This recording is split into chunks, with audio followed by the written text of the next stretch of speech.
What's up, everybody? It is the Profit Report with Avi and Steve. I know we haven't been on in a little bit. We apologize for that, but we back on today. My boy Avi is still out, so I'm holding down the fort. Um, yeah, guys, we got something new for you guys. We're gonna be covering a company that perhaps is not the name that you are familiar with. It's not a big brand name, but it serves an essential service that we need in all our houses. And that is, an AC system, a heating system. That's something that exists almost in every house in some way, in some form. And we're going to be covering one of those companies that makes that, and it is called Carrier. You probably have seen their logo somewhere, um, but perhaps you never like really paid attention. It's like one of those brands that's been there for years, but it's not well known. So we're going to be covering that today. Before we dive in, let's do a little history on Carrier Global. Um, let's see, Carrier Global history and inception. Inception, interesting facts, and timeline.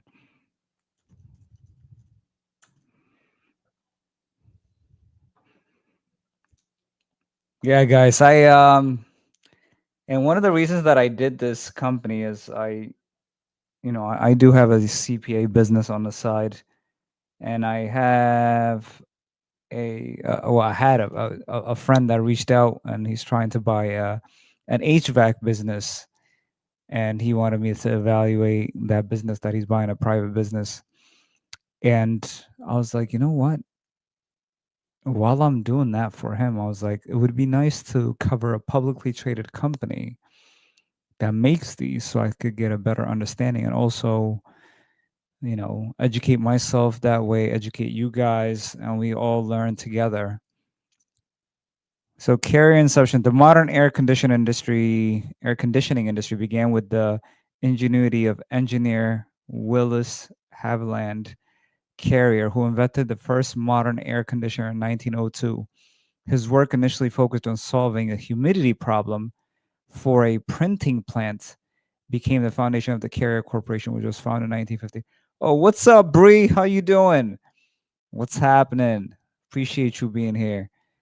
We're covering a company that makes air conditioning units, amongst many other things, but that's what they're known for. And we're looking at the history of how this company came about. So in 1902, the invention of the modern AC. Man, people didn't have AC prior to that. Imagine living down south with no AC in the 1800s. That must have been tough.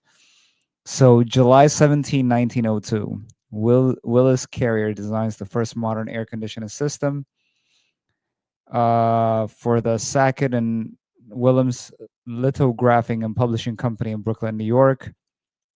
The system was created to control the plant's humidity, which was causing paper to expand and contract, misaligning colored ink during printing. Yeah, so I actually had watched a video about this before. The guy was hired to for a printing press because it was so humid that the paint was peeling off, and this guy was hired to control the humidity. And while he's doing that, he ended up inventing the AC by accident. Oh, what's up, San? How you doing? What's going on with you? Oh, Bree says I miss everything, man. We miss y'all too, man. Appreciate y'all being here, man. Yeah, I'm.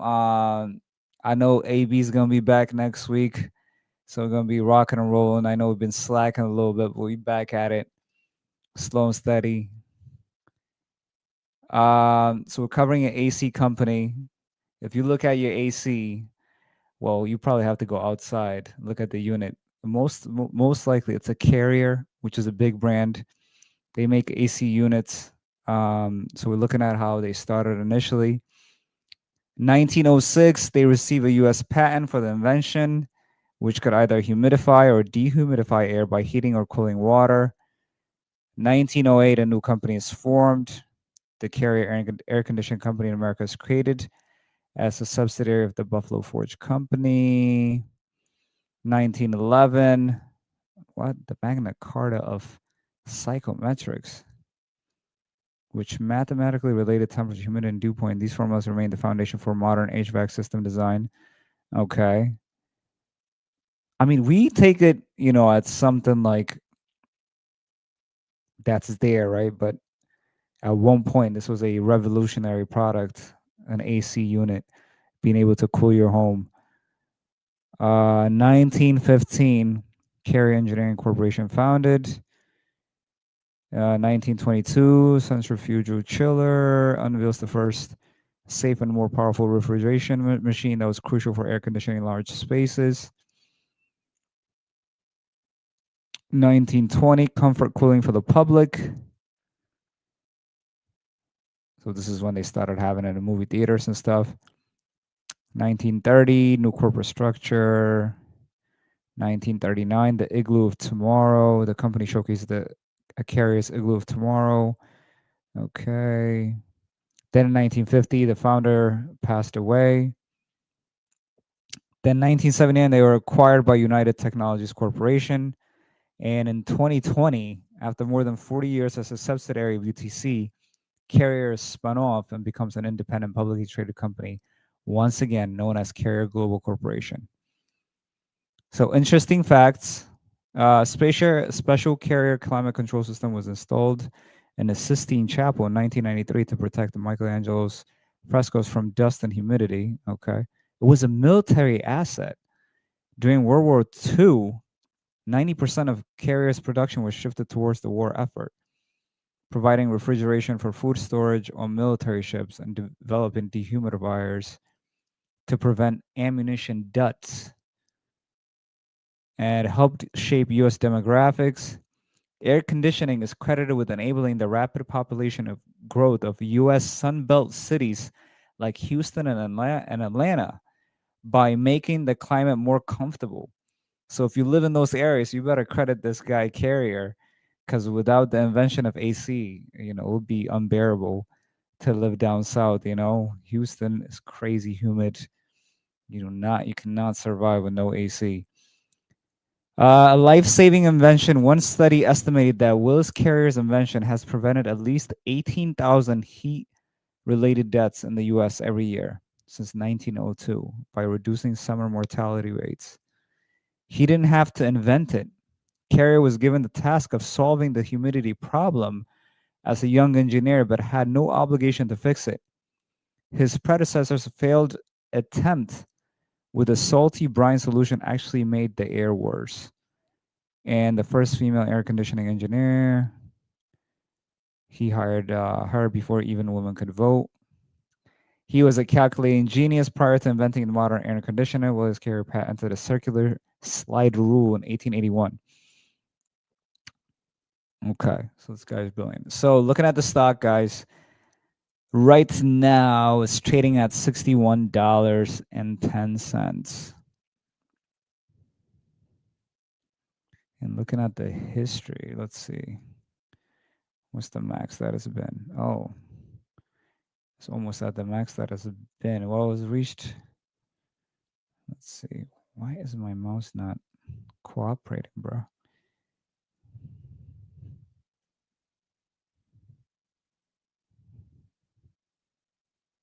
So the last 5 years, let's see, this just within 1 year. So this year has been a little cyclical. It went down from $80 in October 2024 to where it is now. So it did lose some value this year, 24%.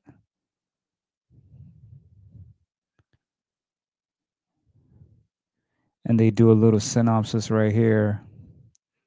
So the company's HVAC business account for approximately 85% of the revenue, with the residential and light commercial HVAC and commercial HVAC representing about 60% and 25% of total revenue. So they mainly focus on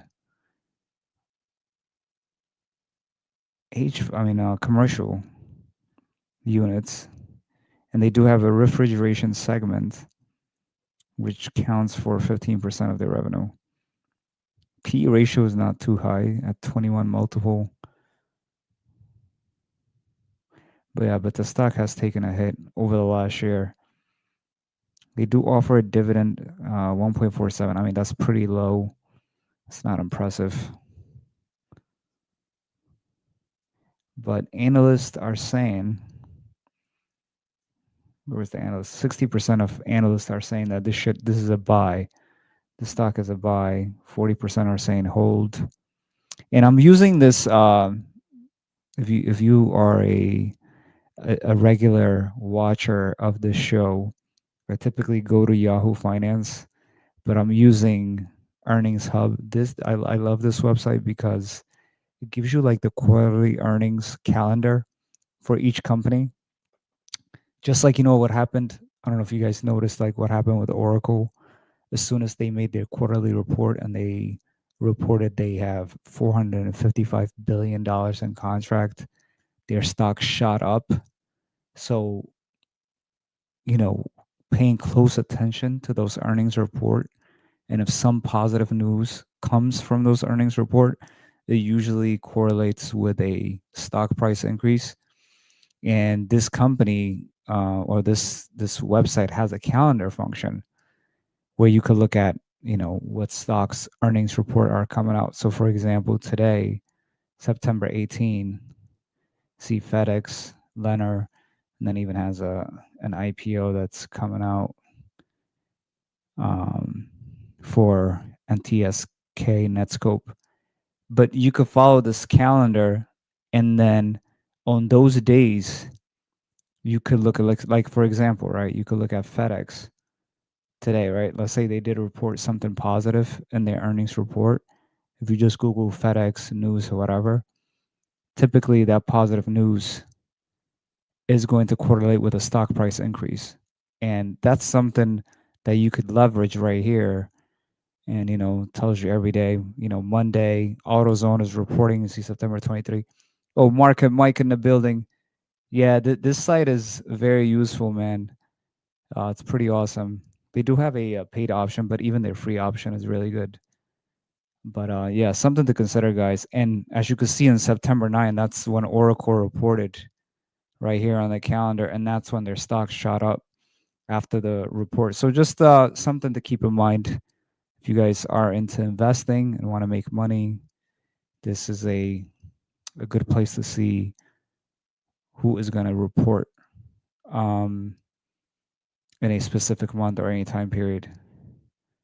Got any other sites to use? I use Seeking Alpha. I'm a big fan of Seeking Alpha. And one of the reasons that I like Seeking Alpha is there's different people breaking down a stock and making recommendation. I'm sure you're familiar with the market, Mike. And you could look at their past like recommendation and how many people have voted those, like how successful that specific analyst has been in the past. So, I mean, past performance is not obviously foolproof of future indicator, but it's definitely a good start. So you could look at those different analysis that those people are doing and to help you make a decision. Seeking Alpha is another one. There's also another, this one is called valueinvesting.io. I actually pay for this service. So with this company, with this website right here, this is actually right up your alley, Market Mike. This uses like discounted cash flow valuation, the different type of valuation that exists. So let's say if we could do Carrier, you could type in any company in here and it would tell you if it's overpriced, underpriced. You do have to pay so valuation summary. So you see right here, for example. So there's different ways that you could value a specific company, and people in finance, they use different methods. Nothing there's no like 100% way of doing it, but there's a discounted cash flow method, and here there's a Peter Lynch fair value. So based on just looking at the financials, for example, we just looked at Carrier right now, and if you look on the right side, it's showing us a 21.2% upside. So what and then if you look at right here at the bottom, it says intrinsic value. That's what, based on their financials, just purely financials, this analysis is showing that the stock should be worth $74, but it is currently trading at 61 bucks. So, and sometimes that happens because of news and all that. So this is something you could also leverage and be like, hold on, the intrinsic value is 74, but it's trading at 61. So this might be something that's worth investing in, because eventually the market are going to realize this, and you could capitalize on that value. So that this has a 21%, 21.2% upside. You do have to pay for this. It's not extremely expensive. It's like, I think I paid 95 for the year. But this is another tool that you guys could use, valueinvesting.io. And guys, I don't have any affiliation with any of these companies. I don't get paid or anything. So this is just tools that I use. I don't have any, I don't get, they don't give me a referral fee or anything. But yeah, these are some of the tools that I use. So with this AC unit company, HVAC company, let's look at their financials. Let's leave their latest quarterly report. Carrier 10Q. Let's see. And I want us to look at 10Qs as well, because now we're almost at the end of the year. So there's no sense in looking at 2024 annual report. It would just be too far behind unless they do use a different fiscal year. So it's better to look at their quarterly report. And one thing about the quarterly report, which they're about to change, Trump is doing this, which I agree with actually. They're changing the rules now. It's going to happen. It hasn't fully happened yet. So right now, companies are supposed to report quarterly, essentially every 3 months. But that is very burdensome, because every 3 months they have to, and it's a lot of work to prepare these documents, get them approved, and it's a lot of pressure. There's quarterly goals, and it's very burdensome. So they're thinking about changing it to every 6 months, and that might be something that's going to come down the road. And that is actually good, because companies don't have to be, it's a lot of work that they have to do, a lot of paper pushing. Um, oh, and Market Mike says drop the referral code. uh, sure, Market Mike. Let me see. I don't even know how you refer on here. How do you refer? Uh, you know what? I'll find a way on how to figure out the refer. Yeah, but I am for that, man. I'm glad they're changing it to every 6 months. It didn't make sense reporting every 3 months. It just makes you short sighted. Imagine you're running a business, and then every 3 months you have to report and talk about your business. Business cycles, especially I mean in any business in general, there's a longer time frame that you need for your business or ideas, especially being like a new CEO or something. If you just started the job and then now you're being evaluated on a 3 months basis, that doesn't give you enough time to even implement a lot of stuff, especially in a big organization. So I'm all for that. Less paperwork, less red tape. So this company is Form Q. So thank you. This was reported in June 30th, 2025. Carrier Global Corporation. They are based in Delaware, but their actual office is in Palm Beach Gardens, Florida. Also, they have some bonds as well that you could buy under these symbols: CARR 28, CARR 32. They don't have a, it's not a a high interest notes that you could buy. It's 4.125% and 4.5. So that's something also that's available for you. I mean, a lot of people talk about stocks, but bonds is something also that you could invest in. Bonds is essentially you're becoming like a creditor for the company. So you become the creditor and then you get interest rate. It's less risky, especially if you're investing in a solid company that's been in there for a long time. But it's a good way for you to earn money instead of putting in a bank. You know, it's a way better return. Is it really that costly to report this stuff every 3 months? Curious, because I always hear about them, especially for. It is very costly, Mike. And the problem also is with quarterly reports is there's usually bonuses and different things tied up to getting quarterly numbers, and as a result, executives have an incentive to meet a quarterly goal. So what happens sometimes is they would, just to meet that short-term obligation, they focus on short-term goals instead of long-term goals. And they would do, let's say for example, you have to implement a new ERP system, which might take months, but then it might save you money down the road. But if you have a quarterly report coming and your bonus is tied to that, you might say, hold on, no, no, no, that's going to mess up my numbers.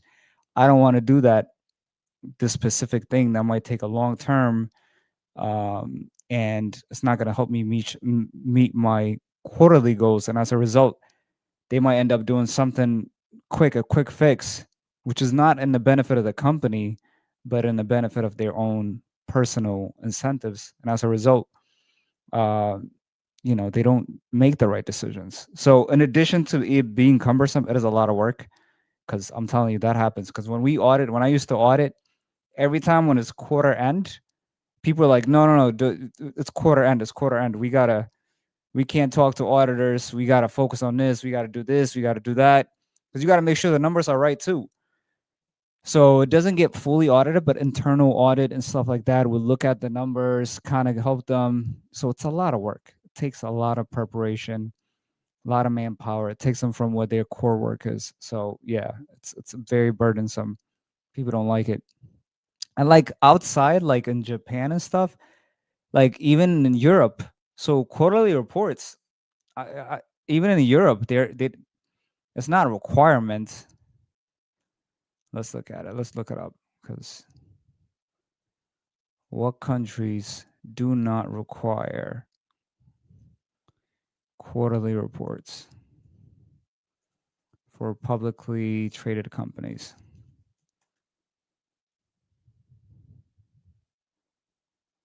So countries like the United Kingdom, most of the European Union member states, and Australia do not require mandatory quarterly financial reporting, instead requiring only half-yearly or annual reports.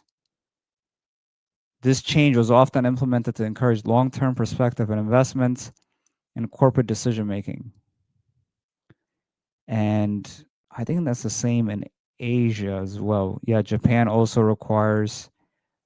Oh, so they do. Oh, I thought it used to be longer. Well, I guess I'm wrong on that. So the three countries where they require them to report quarterly is United States, Canada, and Japan. But most of Europe does not require it, as well as Australia. So going back to Carrier, big HVAC company, and we just looked at their value. It says that there's 21% upside. We're gonna look at their quarterly report and see those if that upside is really there. And okay, so right off the bat, they're going into the numbers. I like that. So this is quarterly, guys. So this is just 3 months that they're reporting on. So $5.4 billion in product sales, and they also do some service, 636 thousand. So total net sales 6.1 billion. That's pretty big, actually. Damn. for 3 months, and then 6 months they made 11 bill. Wow. Okay. Cost of products sold 3.8 billion, and total cost and expenses. So that is a lot. $5.3 billion for the quarter. Yeah, it's pretty high expense. So okay. So operating profit $903 million. We're gonna look at actually just the 6 months ended because that's probably gonna give us a better assessment of this. So in the 6 months of 2025, operating profit was $1.5 billion, as shown right here. As you can see, 1.5 billion. So the things that are important when you're reviewing a financial statement is how much revenue, and then depending on if they sell products, how much is their cost of goods. So in this case, if you notice, it's 9.9 billion, but their sales was 11.3. So they then after that, your operating profit comes up to 1.53 billion dollars. Typically, they do cost of goods. They don't add all this other stuff, but they added selling general, and they kind of added up. So they did a little different, but nonetheless, the operating profit is $1.5 billion. Usually you see gross profit, and then after that, you deduct like your selling and administrative expense, but they didn't do it like that. But ultimately, what matters is their net earnings. This is after they paid all expenses. They got $1 billion in pure profit,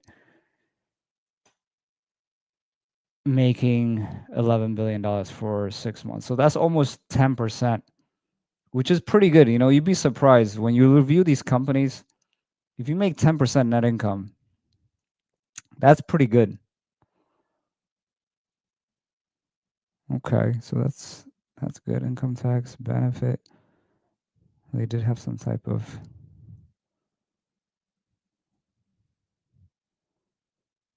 All right, let's see what else.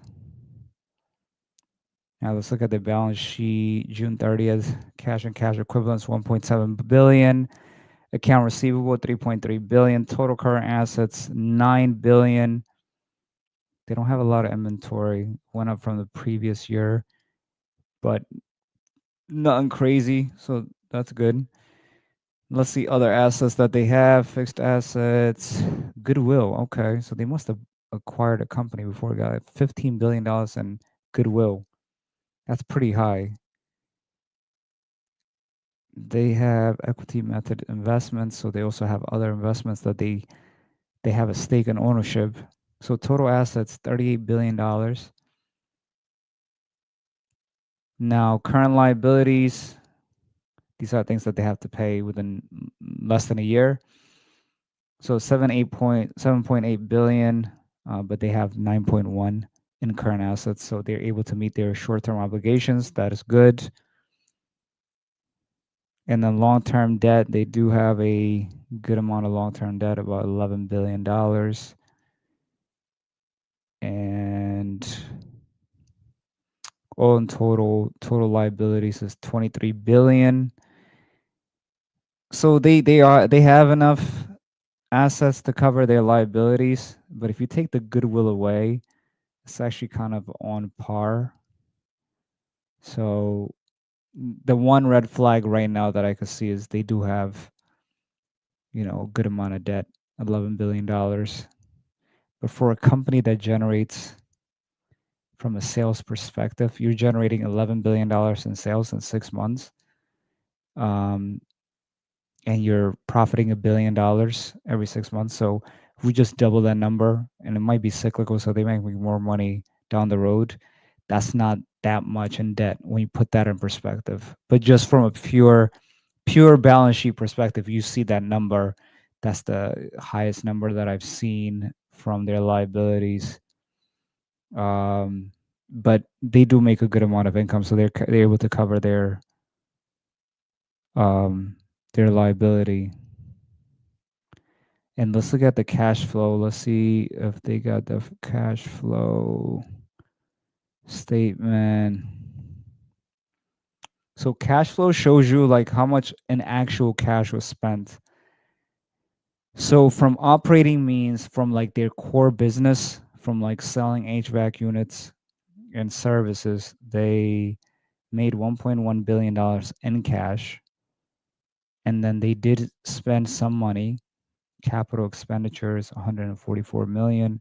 So whenever you see capital expenditure, this is like investments. It could be new machinery.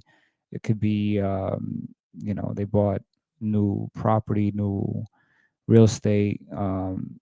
It could be adding on different type of things to help them improve. It could be like robots. It could be anything that helps them in their development of their business. That's capital expenditure. So they do also investment in business. Why does this thing keeps getting big on me? All right.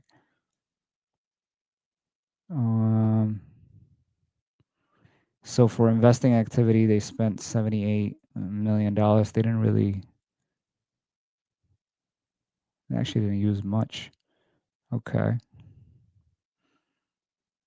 And then financing activity, this is like if they borrowed money, if they paid debt, or if they issued stock, they bought their own stock back, the financing activity will show you.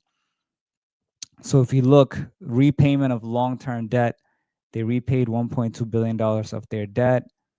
They bought their own stock back. It's like almost every company buys their own stock. Look at this. They repurchased their own stock at so they spent $1.6 billion buying their own stock back. And they also pay dividend, so they spent 390 million paying for that.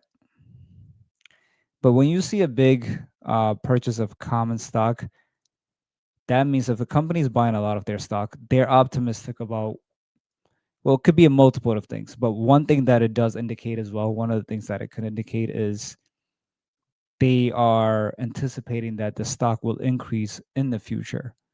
So they see it as a bargain right now as well. So that's one of the reasons that companies buy that. So that's also good to have that information. All right, let's see what else.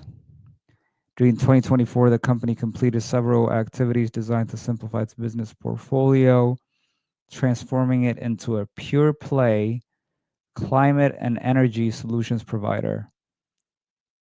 The company acquired the climate solution business, the VCS business. The VCS business primarily reported in the Climate Solution Europe segment.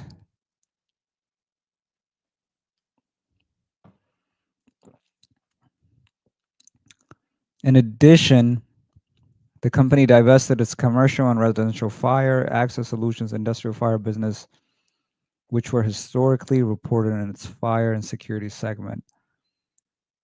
What's up, guys? Is this, you guys finding this interesting or is this boring?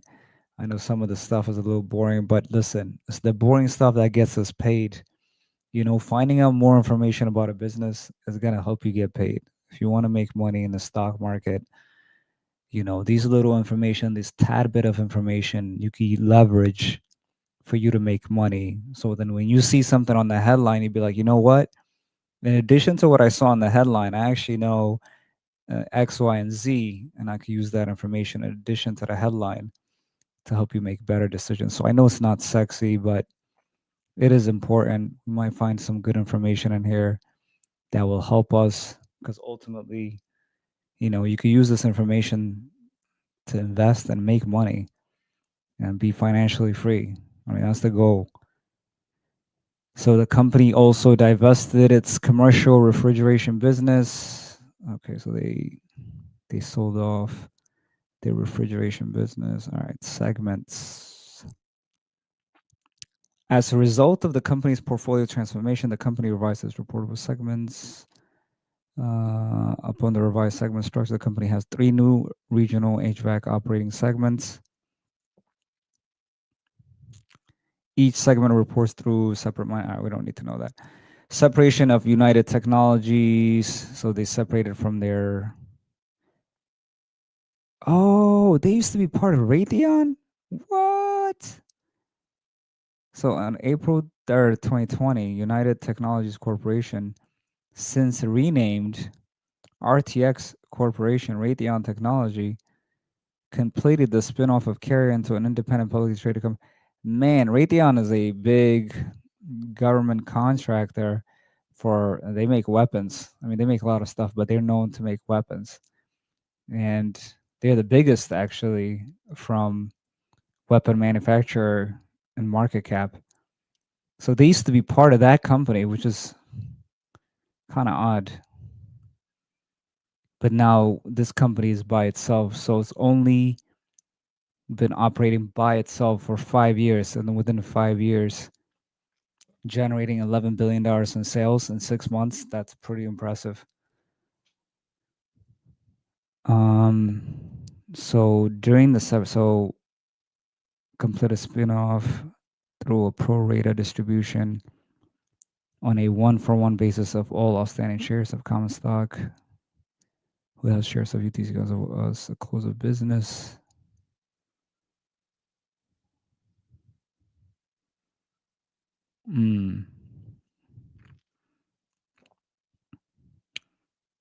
So Raytheon still has some ownership stake of this company. So recently issued accounting pronouncements, income taxes, improvements to income tax disclosure, requires public entity to disclose disaggregated information about their effective tax rate reconciliation. All right, we don't need to know that. Inventories are stated at lower cost. All right, goodwill. I think I'm going to talk about what. So total intangible assets. So there's tangible and intangible assets. Tangible is like anything physical that you could touch and stuff. That's called a tangible asset. Intangible asset is like patents. Look, they put even customer relationships as something that's valuable and they put on their balance sheet. $6.2 billion worth of it. So they must have great relationships. I have not seen that where they put customer relationships as a intangible asset, like broken down like this. So $6.2 billion. So they must have really loyal customers. Patents and trademarks 982, but the net amount is 738. Service portfolios and others. So there's a lot of intangible assets. Intangible assets, it's harder to evaluate as well because there's a lot of subjectivity. Revolving credit. So in 2024, the company refinances a revolving credit agreement with JP Morgan Chase and certain other lenders permitting aggregate borrowing of up to 2.5 billion pursuant to unsecured, unsupported revolving credit. All right, commercial paper. The company has $2 billion in U.S. denominated unsecured, unsubordinated commercial paper program, which could be used for general corporate purposes. So they do have some commercial paper as well. The company is involved in long-term construction contracts in which arranges project financing with certain customers. As a result, the company issued $10 million and $20 million of debt during the 6 months ended June 30th, 2025 and 2024. Long-term debt repayment associated with those financing arrangements during the 6 months were 0 and $6 million. I wonder what kind of project they're doing.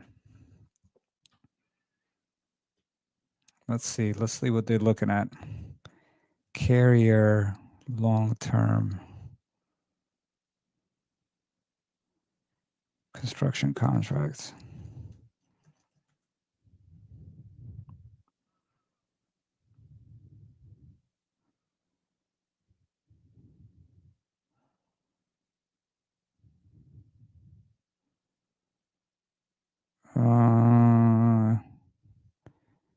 Let's see if I see something on the news.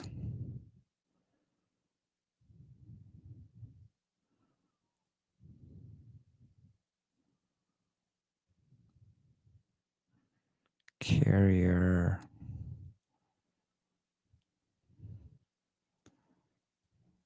company.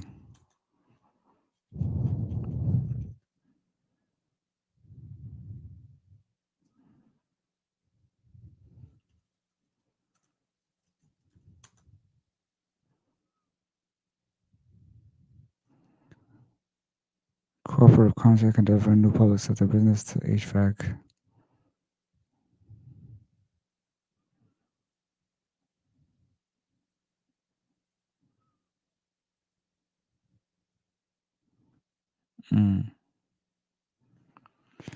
So they announced a additional $1 billion investment in U.S. manufacturing footprint, advancing cutting-edge R&D and workforce expansion. Announced plans to invest an additional $1 billion over 5 years in U.S. manufacturing, innovation, and workforce expansion, incremental to its ongoing commitments to American operations.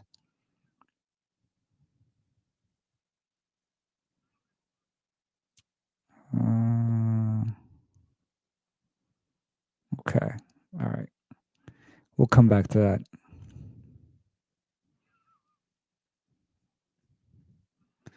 Let's see. Talking about currency swaps. We don't need to know that for what we're doing.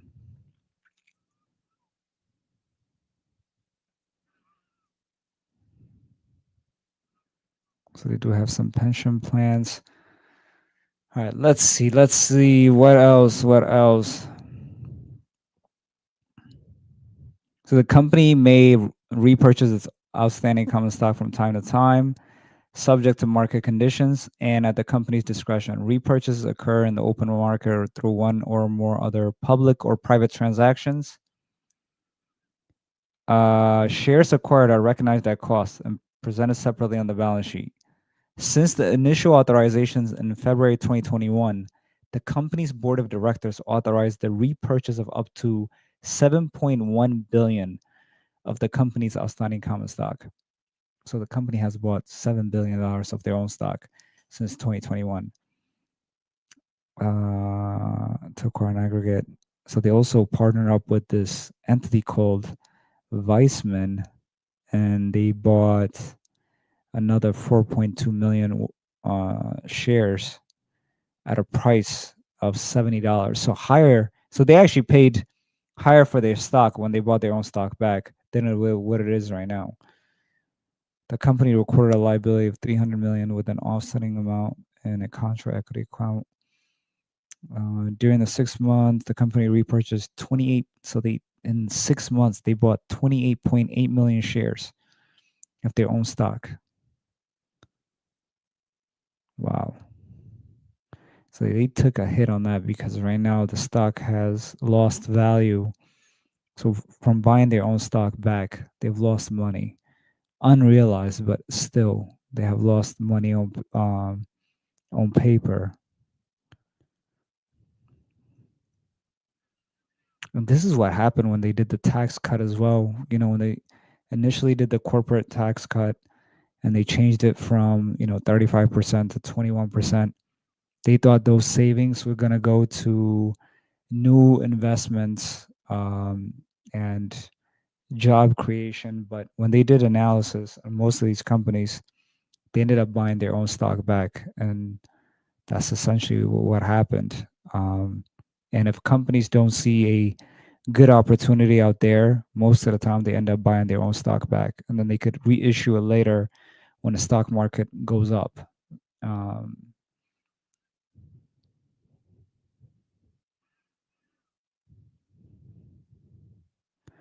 Restructuring costs. And sometimes they do that also to reassure people that they believe in their own company, and they're kind of reassuring, like Elon, for example, bought $1 billion worth of Tesla stock the other day, and that's trying to give confidence to other people. Are like, oh, he invested $1 billion. He feels strongly about this stock, even at this high price. He's getting in, and then more people will be like, oh, let me get in too. FOMO is real, guys.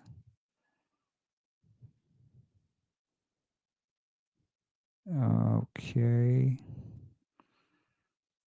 Let's see if there is anything else. So they do have a good customer relationships on. Wow, they have estimated use life in a year. So they must have contracts with these people because they even have a timeline on it. That's crazy. What is. I've never seen a timeline on a customer relationship. What is carriers intangible asset of customer relationship made up of?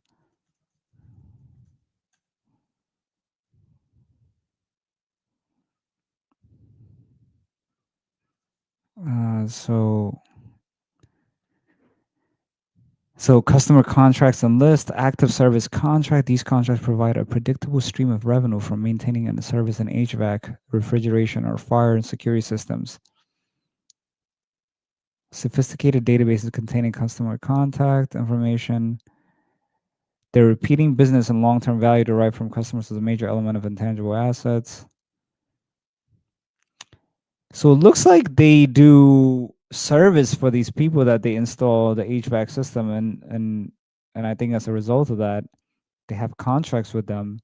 So that's why it's reported in their financials, because it has a useful life of 17 years, because they could amortize it over that period of time as well. But that's interesting. They must have a solid customer list for them to do that and pretty good agreements. So what else? Completed the sale of CCR. So they did sell a company CCR for cash in 679 million. Is a global supplier of turnkey solutions for commercial refrigeration system and services. Okay, so they did sell that part.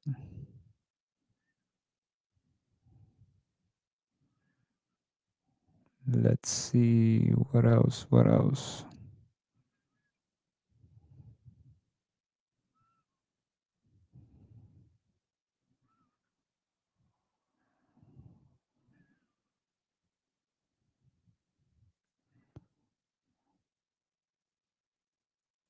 Aqueous Film forming foam litigation.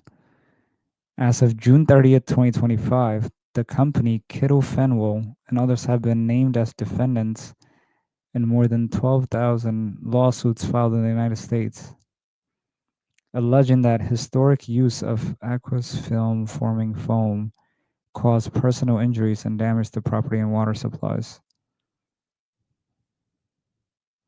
So AFFF is a firefighting foam developed beginning in the late 1960s pursuant to U.S. military specification, used to extinguish certain types of hydrocarbon-fueled fires. The lawsuits identified above relate to Kittle Firefighting, which owned the National Foam business. So the key components, fluorosurfactants, needed the company. So the National business purchased 3 cents from. So how they plaintiffs in the MDAL proceeding have named multiple defendants, including suppliers of chemicals and raw materials used to manufacture fluorosurfactants. Fluorosurfactant manufacturer. The defendants moved for summary judgment on the government contractor defense, which potentially applies. After fully briefing an oral argument on September 16, 2022, the court declined to enter summary judgment. So they do have a lawsuit on their hands. The company entered into a settlement plan. So they did a settlement plan in October 2024. So the first proposed settlement agrees relates to claims that the company is responsible for liabilities. As part of the proposed settlement agreement, the company will pay $615 million in cash over 5 years. Sheesh. 100% of the net sale proceeds from its sale of KFI assets to Pacific Avenue, which are estimated to be 115, contribute to the rights to recover proceeds. Okay, so that's on November 14. 2024, KFI filed Chapter 11 plan of liquidation, so they filed bankruptcy, which incorporates the state claim settlement, provides the treatment of various creditor classes. Was KFI the company that they owned? As of May 14, 20, the company no longer controlled KFI assets. They were subject to review and oversight of the bankruptcy court. Damn, did they just escape that without paying?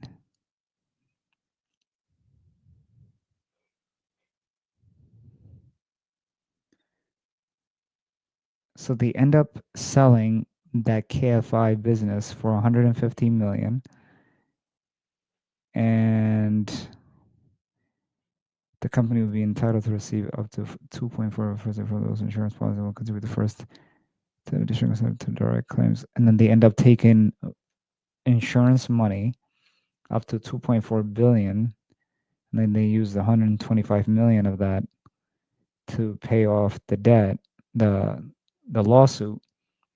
The company also will be entitled to any earnout payable to Kevin. Like I said, the company expects insurance payments to receive in the future in 3 months, in addition to liability the company recorded upon disclosure. And then after that, they end up filing for bankruptcy. All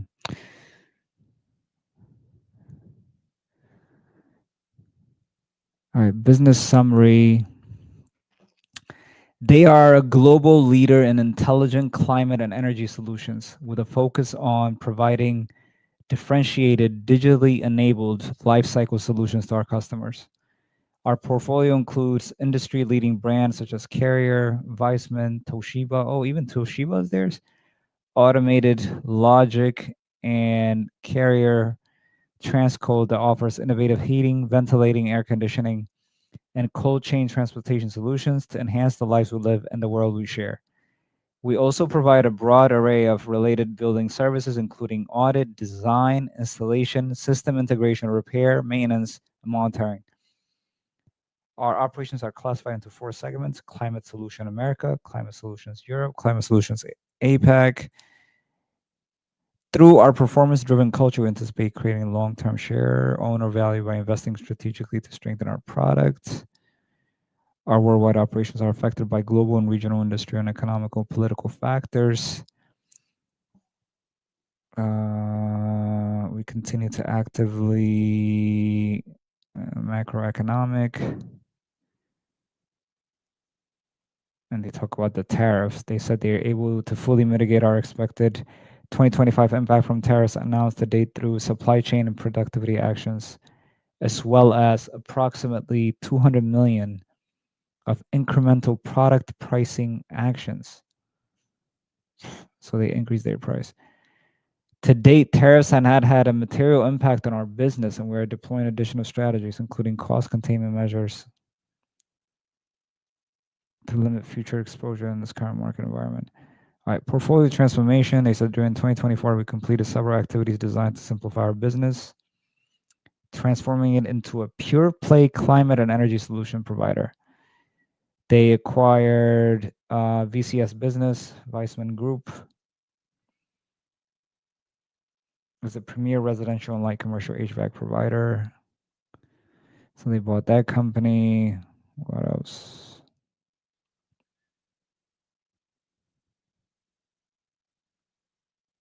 There's also portfolio. We revise our pro segments. Okay, you don't need to know that. We already looked at their earnings. We don't need to look at that.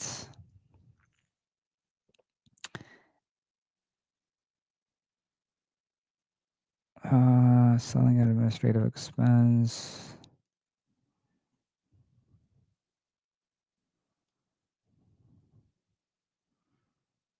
Six-month ended. So sales did dip a little bit, but not much. Like a $23 million dip. So operating profit though was up still. So because the operating expense went down, even though they made less money in sales, they were efficient in how they operated, and they made more money than before. as far as from operating profit perspective. But then why did they end up making less money? 1.3, then 1 billion.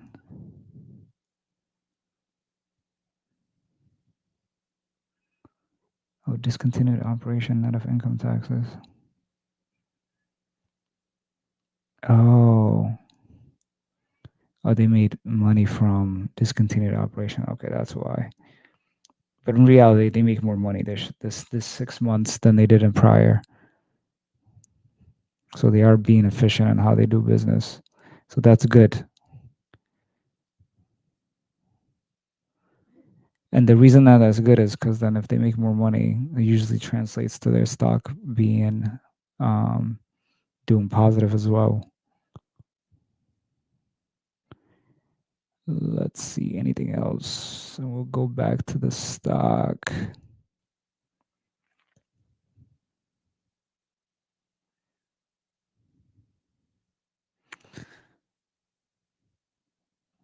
Okay, so actually they do break it in segments. So Americas made 5.8 billion, Europe 2.4, Asia Pacific 1.7, Climate Solutions Transportation. So their American business had 11% increase. Climate Solution in Europe went down a little bit, 3%.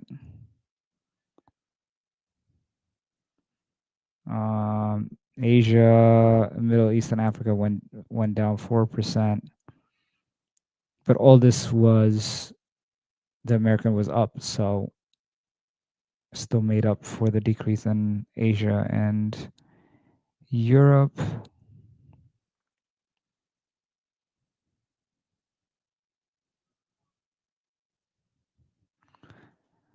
This is their credit rating. Long-term rating is BBB plus. That's not that great. It's BB is a junk bond. BBB plus. It's okay, but it's not great. And Moody's has rated them as Baa1. So that's their long-term rating. So that's one thing I mentioned to you guys earlier is that because of their long-term debt, that's probably why they got credit is not that good. So when your credit is not that good and you're a corporate entity, what happens is you would have to offer a higher bond percentage for you to issue. So you're not going to get the best favorable credit. Just similar to if you were an individual and you have bad credit, you're going to get a high interest rate. And the same thing with this company. But with the companies, they have a long-term and a short-term rating. So short-term rating for this company at least is more positive than their long-term rating. And you could look up if you're ever interested in this kind of stuff. You could look up companies. There's like 3 primary companies that do this service: Standard and Poor, Moody's, and then Fitch. These 3 companies do the credit reporting for companies, publicly traded companies, and that's how they're able to issue bond.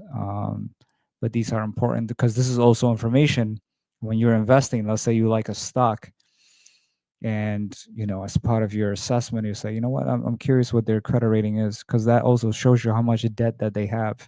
Because typically, if you are heavy in debt and you don't have good cash flow, you're not bringing in a lot of income from your business, that's going to affect your credit rating. You're not able to to manage your finances. So that's something also to look at. It's fairly easy to find. You could be like, hey, I like Apple. What's Apple's credit rating? Boom, I'll bring it up to you. And Apple has pretty good credit rating. So yeah, another thing to consider as well. So they do have dividends with this company. It's 23 cents per share. The cost right now, what's about 60 something dollars. So for each share that you own, 23 cents, you would get.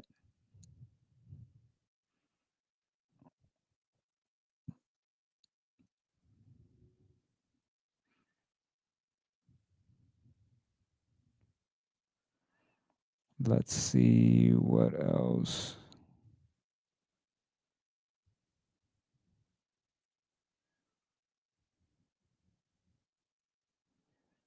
I think we're almost at the end of this, and then we could look at the stock, get some analyst review. All right, we'll go to the stock now. Carrier. Yeah, if you go to any like public place, like a commercial building, and you look at like the AC system, most places have Carrier. I'm curious actually, what percent of the market does Carrier? What percentage of the HVAC market does Carrier have? So Carrier has a significant presence in the North American HVAC market, with a market share reported between 16.7 to 17.7. Although it does not hold the leading position, globally Carrier is one of the top 3 leading HVAC brands, alongside Daikin and Gree Electronics.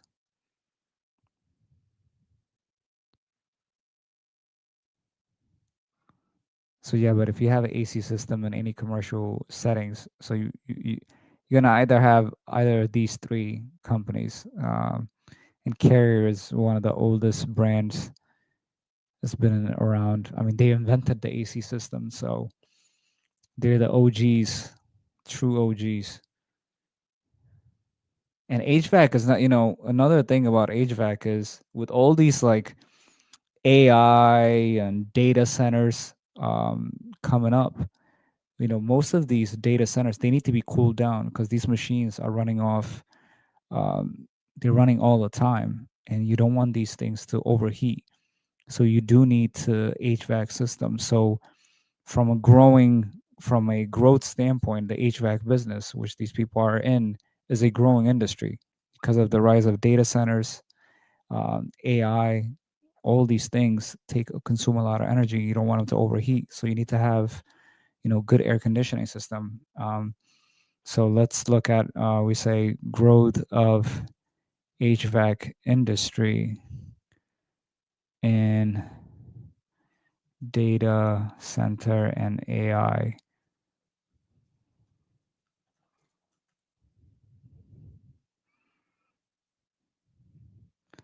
So look, the HVAC industry is undergoing a significant transformation due to the rapid growth of data centers and the demands of AI technology.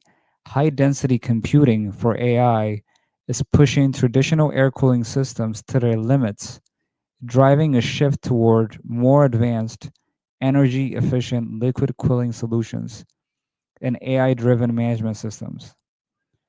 The data center cooling market is experiencing robust growth fueled by the accelerating adoption of AI. Market research firms predict double-digit annual growth rates, with one report forecasting the global data center cooling market to grow at 16.4, reaching 56.15 billion by 2030. So AI is a primary driver. The massive power and cooling demands of AI are a key growth factor. AI workloads require 10 times the resources of traditional cloud computing, and projections show AI workloads accounting for more than 2/3 of total data center capacity. So, I mean, if all these AI stocks are flying off the shelf, but the other thing you got to consider is with the rise of AI and these things being driven by data centers, and they have to build data centers for them, these things need cooling system. So, from an investment standpoint, if these AI companies are expensive for you to buy, you could be like, hold on, these things need to be cooled. Who is the leading HVAC provider for these type of businesses?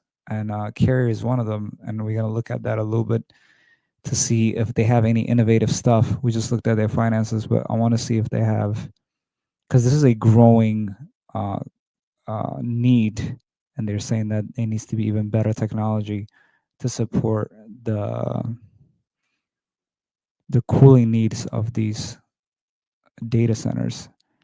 So North America currently holds the largest market share in data center cooling due to significant investments by major cloud and tech companies. However, the APAC region is the fastest growing market, driven by expanding digital infrastructure. So emerging cooling technologies, high-density AI servers which could exceed 100 kilowatts per rack, require more direct and efficient cooling than conventional air-based systems. So then there's liquid cooling technologies. Direct-to-chip cooling. This method uses a coolant delivered directly to the server's hottest component via cold plates. It's highly effective for managing the extreme thermal loads. Immersion cooling. What we want to know is, does Carrier, the company that we are covering, is Carrier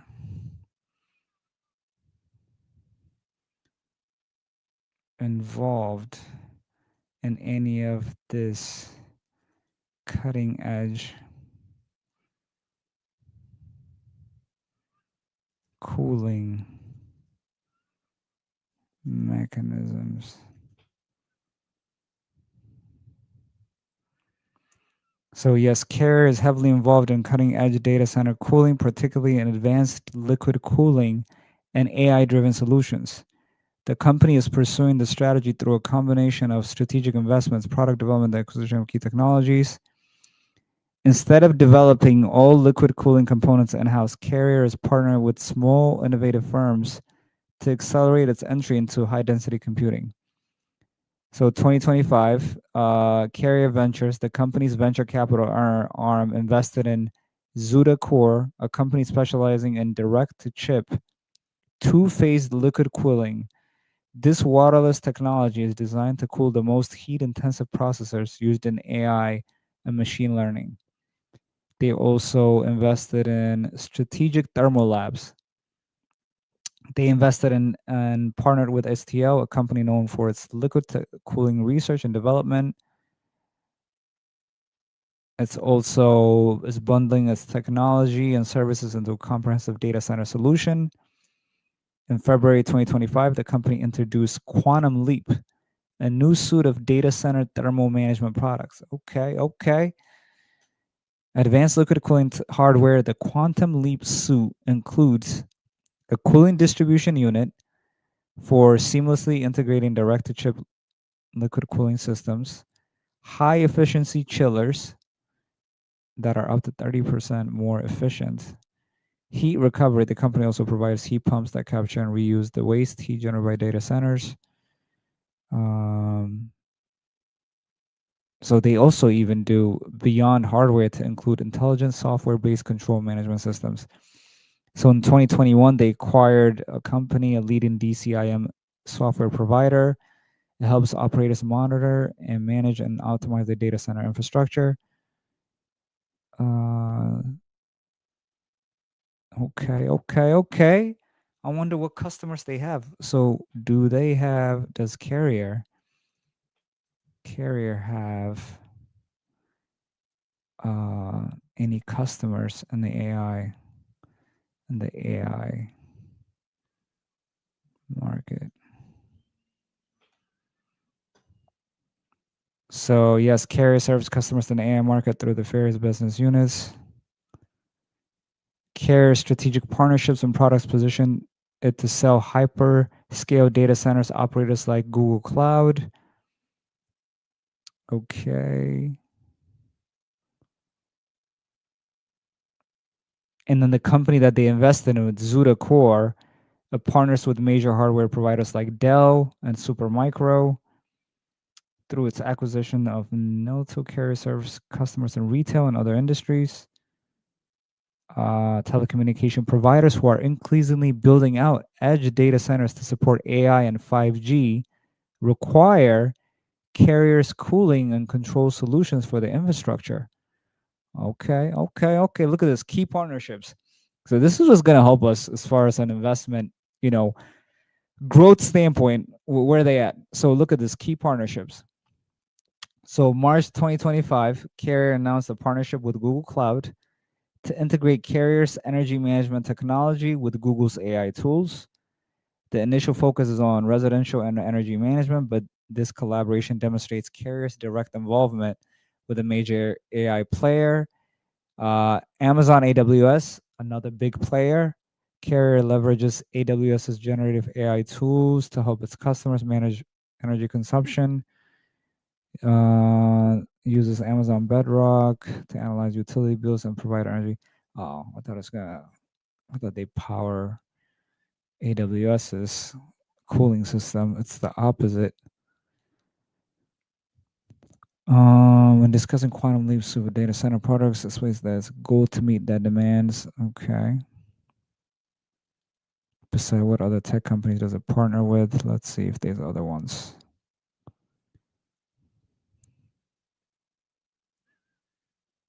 Uh, but yeah, I mean, it looks like it is making some investments in advancing its offerings for AI companies and data centers with the cooling system. So that's very good. So if we go back to the stock, so we looked at initially valueinvesting.io, which looks at just the finances of the company and is telling us that this stock is worth $74. It's currently trading at 61 bucks. So there's a 21% upside, as you can see on the green right here. And this is just purely looking at their finances because there's different valuation methods you could use.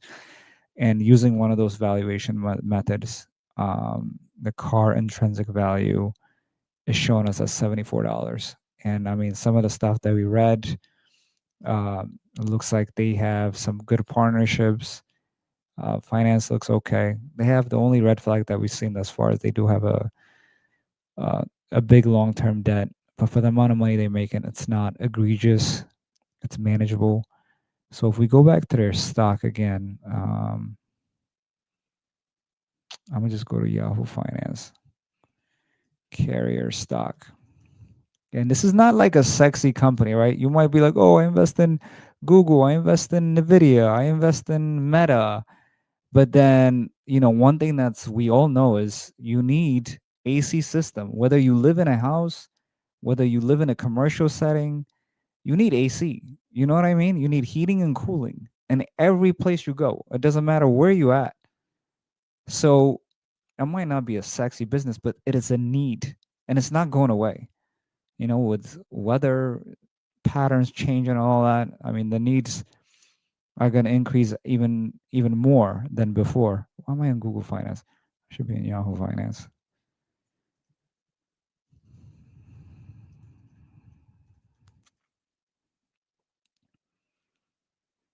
And data centers, we already said that. And AI, AI takes a lot of heating, I mean, cooling power. So, demand is going to rise even more. All right, so we're looking at their stock. So the earlier analysis that we saw said 60% of analysts said recommended this stock as a buy. Yo, this is the thing about Yahoo Finance, bro. Come on. I just want to show you guys what the analysts are saying on Yahoo Finance. How many people are saying it's a buy as opposed to sell or hold. You have your own perspective, but I always look at other analysts because you never know, right? You could be biased towards certain information. The more you read and the more you analyze, it just gives you a better perspective before you make a decision. So as of September, 25 analysts are covering the stock. 12 are saying buy, 10 are saying hold, and there's a few strong buys and like one or two sell. But predominantly it's a buy. That's what the analysts are predicting. And then they're predicting the price to be 77. That's the average consensus. Right now it's trading at $61. So the average consensus is 77 within 1 year. So that's if they are correct, right? If this price does hit, that's $16 profit for every stock that you own. So if you own 100 stock, that's $1,600 that you'll be making. If you own 1,000 stock, you're making 16 racks. But it could go even further than that. And their last quarterly, 3 quarters in a row, they have beat their earning per share. So every quarter, the analysts predict, hey, this company is going to make this per share. But if they end up beating that target, it usually translates into the stock market rising. And in this case, as you can see on top on the graph, they have beat. You see on the graph, like they're above, like where they're expected to be. So it says beat 0.02. So they beat their earning per share by 2 penny. They beat their earning per share by 7 cents. But you know, as long as you beat those estimates or you meet them, that's pretty good. So that's also another thing to consider. Another thing I want to show you guys is, you know, I also look at like inside sentiment, like are insiders in the company, are they buying more stock? Are they selling? Because that's another indicator for you, right? Because if people in the company are buying more stock, it's there means that there's optimism. And who better knows the company than the people working inside, right? They're the ones that know the most, um, or you think. But in most instances, though, they do. So overall, let's see. Actually, it gives us right here.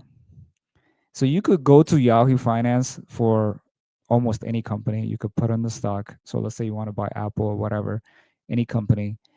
You go and type in a stock, and then after that, if you go to that holders tab right there, and you press that, it will show you purchases right here is 26,000 shares were purchased, but then sales, $4.2 million worth of shares were sold.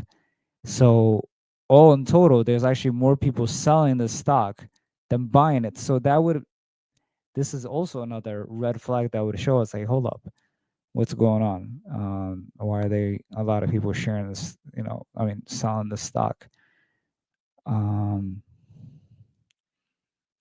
Weissman. Okay, so maybe sale at a price of $70.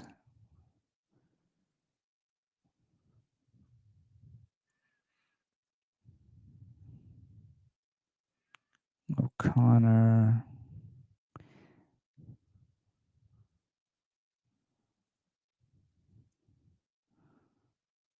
Man, this guy sold almost $300 million worth of stock over here. This Weissman Maximilian. Who is this guy? Who is Weissman Maximilian? Look at this guy. That's a hell of a name.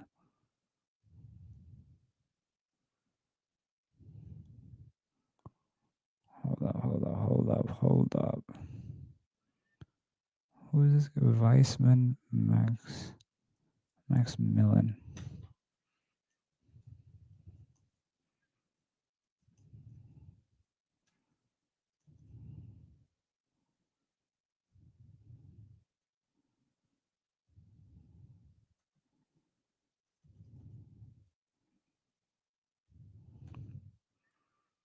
Oh, so this guy right here. Oh shoot! So this guy's a billionaire. No wonder he's selling $300 million worth of stock. Sheesh. So this dude sold $300 million. Oh, so is this the company that they bought? Okay. So Carrier did buy this group, Weissman. So before joining the business, you worked at Boston Consulting Group. After the sale of Weissman Combination, sits on their board of directors. Man, this guy's only 36 and he's worth 7.3 billion. That's impressive. So this guy sold 300 million. I mean, it's not, sometimes people sell because they need the money to invest somewhere else. It's not necessarily like a big red flag, but it is something to look at to see like what's going on and why they're selling. So this guy sold it at $70.30. But let me see, another guy sold 899,000.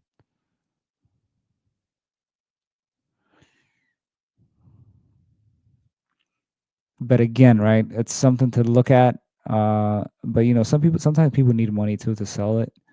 They have other investments or whatever. If they see the stock price being high, they can sell it too. I don't consider this to be a big deal just because there's more sales than buys. But it is something to note in the back of your head. So let's see who holds the major stocks in this company. Vanguard, New Perspective, Growth Fund of America. I actually don't see like BlackRock and stuff. That's surprising. You see BlackRock in like almost every company. They don't own Carrier. Surprising. And then financials. I know we looked at the quarterly report. We didn't look at the annual statement. So last year they made $22 billion. Cost of revenue was 16 billion, and net income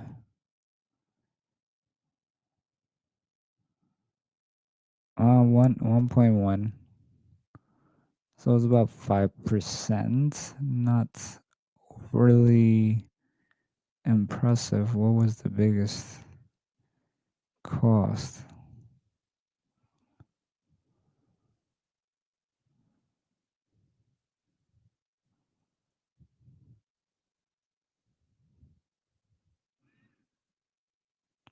Operating income. I mean, they paid what else? The tax position was 1 billion.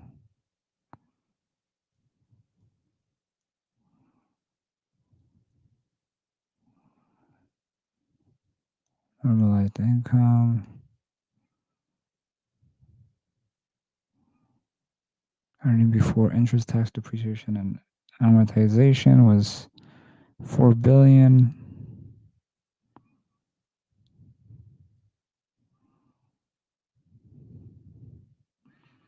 Okay, so the normalized EBITDA was 3.8. So that's actually pretty good. All right, so that's the number that we have to look at.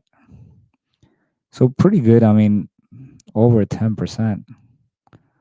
So pretty good numbers. And even the previous year, similar 2.9. That's also good, like 15%. So their profit margin is good.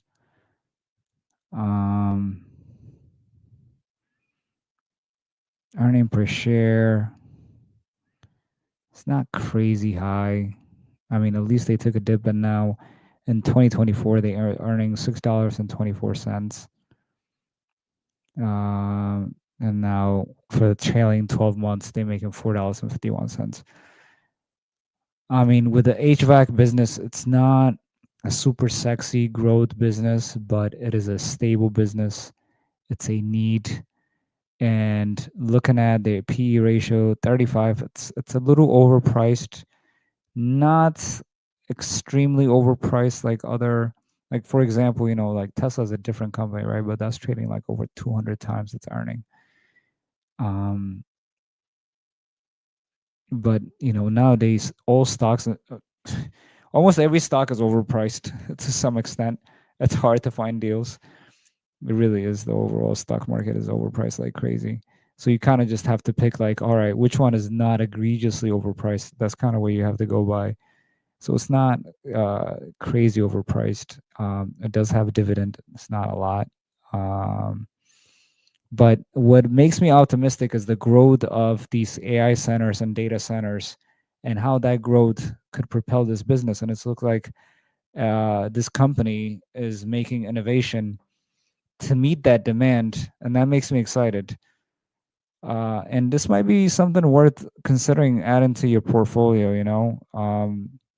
Another thing that we should look at also is, before we wrap this up, is how many people have shorted the stock. Let's see. What's the short interest?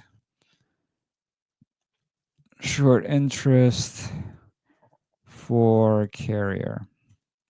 So shorting is essentially people betting against the stock. And if you see a lot more people betting against the stock, because usually the people that short a stock are sophisticated investors. When that happens, it's not, again, nothing is absolute and when you're investing, but this is like another layer of information that helps you analyze. Like, hold on, if a lot of people are shorting the stock, it means that they're predicting the stock to go down. So the short interest is approximately 11.81 million shares, which represents 1.48 the company's float. So look at the market sentiment. A decrease in short interest, like the 13.8 drop from the previous month, can signal that investors are becoming less bearish on the stock. So they're not as optimistic on the stock. So 2.3 days. The cover indicates the average time it would take the short sellers to buy back their shares to close out their position. Short is with while the consider positive, some traders typically don't rely on this data alone. You see, it says that right here too. It says traders typically don't rely on this data alone. So it's just another additional information. How does their short interest compare to peers? Don't know how to spell dare, huh? So compared to its competitors, its short interest is significantly lower. That's what you want to see. So Johnston Controls a little bit higher. So look, it says compared to its peers, short sellers are not targeting the stock aggressively. This indicates a more neutral or even bullish sentiment from short selling investors compared to how they view Lennox International or Johnson Controls. You know what I'm saying? So this also gives you optimism, like, hey, not a lot of people. So for comparison purposes, so Johnson Controls, you probably have heard of this, is a competitor. So if we look at what their PE ratio is, actually, you know what? We could probably put it on this value investing. So let's put Johnson Controls.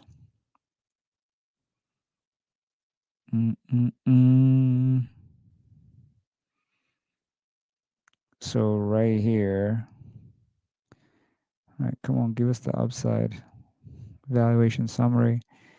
So right here, right, with this company that that does valuation, as you can see right here, based on the finances, this stock should be worth 92 bucks, but it's currently worth 108. So based on the finance numbers, because I emphasize the finance numbers because sometimes stocks are not finance based.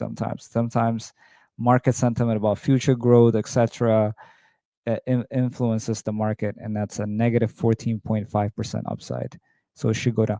And the reason I'm mentioning that, let's look at Tesla. Tesla financially, if you just look at the finances, it's overpriced like crazy. So based on this, right, this is a very objective look at this. The actual value of Tesla stock, if we just look at the finances currently as is, it's 170 bucks, but it's currently trading at 416 bucks. So there's an upside of negative 59.2%. But someone could argue with you about Tesla saying, hey, they're making robots, they're making driverless cars, they're making a brand new, cheaper $25,000 Tesla, or they making full self-driving, etc., which perhaps it would. If it hits, it hits. But if it doesn't hit, it doesn't hit. So sometimes some of these prices of their stock is considering future value already baked in. And that's why you have to look at that PE ratio, because that's another good information for you. And so for the competitive carrier, their stock is trading at a higher multiple than this company. And then just the last thing I want to look at is just maybe any recent news, and then we'll wrap it up. Carrier stock. Let's see if in the news, what are people saying?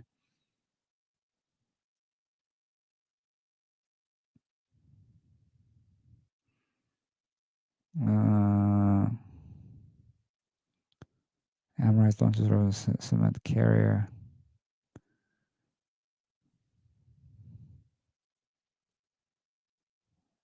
Accessories reduced product 80 from 88. So look, investing.com, they're saying Musho lowers Carrier Global stock price target on residential HVAC weakness. Is saying that has reduced its price target to $80 from 88. But the stock, remember guys, the stock is trading at $61. So even if it does go to 80, that's a upside of 18 bucks per stock. So this company initially said is going to go up to 88, but then now it's saying to 80. So still good though. The company currently valued at 52.5 billion has demonstrated strong fundamentals with a 9% revenue growth over the past 12 months and maintains a prominent position in the building and products industry. The adjustment comes, Ms. Ho anticipates weakening conditions in the residential HVAC market and a lower starting point heading into 2026. Despite continued strength in price mix realization this year, the firm noted that the industry exited the second quarter with higher than normal inventories, partly related to refrigerant transition stocking up, but also due to softer sellout conditions to homeowners, with volumes expected to decline at a sharper rate in the second half of the year. In other news, Carrier Global has adjusted its projections for the third quarter, indicating a significant decline in the North American residential HVAC segment. The company now expects the residential volumes to drop by more than 40% year over year. But I mean, even with that decline, they're still estimating the stock to be worth 80 bucks. Let's look at two more articles and we'll wrap it up, guys. Happy Thursday, man. Appreciate you guys being here. Mucho gracias for higher carrier gain record share. Let's see. So it's Barron's right here. Stock got hammered. Carriers' earnings were strong. The stock got hammered. Okay. Stock fell significantly on Tuesday, even though the heating, ventilation, air conditioning reported second quarter results that looked well fine. Damn, do I have? I think I do have Barron's. Everywhere you gotta pay now, man. It's crazy, dog. I think I do have a subscription, I believe, with Wall Street Journal. Let's see if we do. All right, I do. Okay. Show, no, not the conversation, man. I want the article. Yo. Okay. So the company disclosed earnings per share of 92 cents from sales of 6.1 billion. Wall Street was looking for 91 cents. Management struck with its financial guidance for the full year. Carrier expects sales of about 23 billion. Okay, things looked about as expected. Jefferies analyst called the quarter in line in Tuesday report. He rates shares buy and has a $100 price target for the stock. So this guy, another analyst, has a target price of 100. Again, the stock is trading at what, 61 bucks. Still, Carrier stock dropped. And this is an article from a month ago when they reported their quarterly earning. So even though they they beat their estimate, their stock dropped 10.6%. It's a big dip considering the headline numbers. Carrier's guidance implies second half EPS of about 1.48 share, while Wall Street projected $1.50. So because the company is now predicting, the remaining half of the year to be $1.48 per share, but Wall Street was predicting $1.50, the 2-cent difference shouldn't cause a big drop. But that's one reason. Shares have been strong lately, about 17% year to date, beating the S&P 500 by about 8 percentage points. So it says the kind of strength can create high expectation, which is one potential reason for the dip. Another is the continuous weakness in U.S. residential markets. America's residential orders were down 60% year over year. Sheesh. Still, a weak U.S. housing market is not a surprise. And commercial business picked up the slack, helping the company maintain its guidance. Sometimes investors want to take profits. The precise reason can be hard to suss out. Man, that is fact right there. So even, this is why the stock market is very hard to predict. But if, with more information that we have, we could be ready to make a decision that's based on the finances, based on growth, based on how much profit this company is going to make. And I mean, thus far,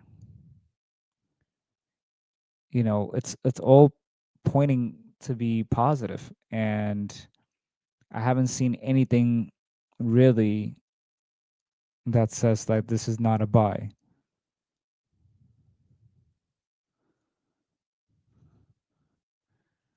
Who's their CEO? What's that CEO?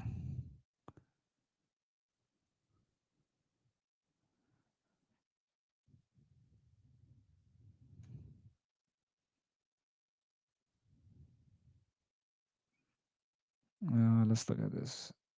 This is too big of an article. CEO. Who's their CEO right now?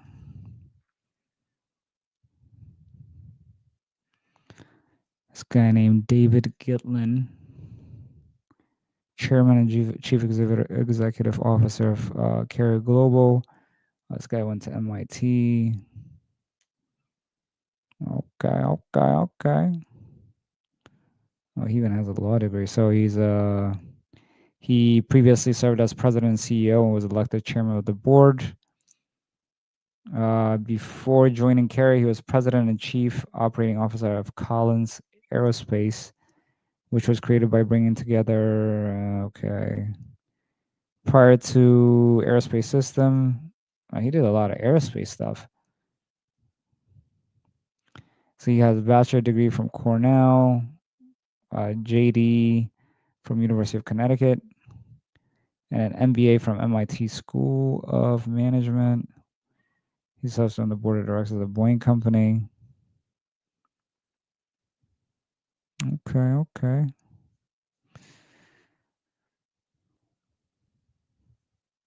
But yeah, guys. So all in all, I think this is a again, the growth of HVAC business, although maybe not a residential, from a commercial standpoint, with the rise of data centers and AI, it's a growing industry. This company is one of the premier companies in the HVAC business, top 3, and they're making innovations for new HVAC systems that could be used for these AI uh, data centers. And we know AI and data centers consume a lot of energy, require a lot of cooling. So there's a growth in that area. And the company, even though there's a huge decline in residential, um, HVAC system, they're still able to make money. And once that picks up, the housing slack picks up, that is also going to benefit the company. So I think this stock is a sleeper, and I think you guys should consider looking more into it and putting some money in there. I think I might put some money in there. They're predicting the stock average consensus is $78. It's trading at 62 right now. Some are even predicting it could go up to 100.